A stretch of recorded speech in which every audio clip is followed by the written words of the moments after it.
पाकिस्तानियों को वापस भेजने का सिलसिला तेज हो गया है। 237 पाकिस्तानी शहरी वापस भेजे गए हैं। अटारी बॉर्डर से 116 हिंदुस्तानी वापस भारत लौटे। 24 अप्रैल से अब तक 850 हिंदुस्तानी वापस लौटे हैं। 24 अप्रैल से अब तक 537 पाकिस्तानी वापस भेजे गए। तो बड़ी और अहम खबर इस वक्त आपको बता रहे हैं। पाकिस्तानियों को वापस भेजने का सिलसिला तेज हो गया है। 237 पाकिस्तानी शहरी वापस भेजे गए हैं। अटारी बॉर्डर से 116 हिंदुस्तानी वापस भारत लौटे हैं।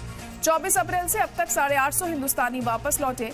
24 अप्रैल से अब तक 537 पाकिस्तानियों को वापस भेजा गया है। तो दहशतगर्दों और उनके मददगारों पर भी शिकंजा लगातार कसता जा रहा है। तो वहीं आपको बता दें कि पाकिस्तानी नागरिकों को वापस भेजने का सिलसिला भी जारी है और ये ऑर्डर जारी किए गए हैं कि जल्द से जल्द तमाम पाकिस्तानी नागरिकों को उनके मुल्क वापस भेजा जाए और इसी को लेकर ये कवायद भी जारी है। अटारी बॉर्डर से 116 हिंदुस्तानी भारत भी वापस लौटे हैं पाकिस्तान से। तो वहीं 237 पाकिस्तानियों को वापस पाकिस्तान भेजा गया है। 24 अप्रैल से अब तक 850 हिंदुस्तानी वापस लौटे और 537 पाकिस्तानी वापस भेजे गए हैं।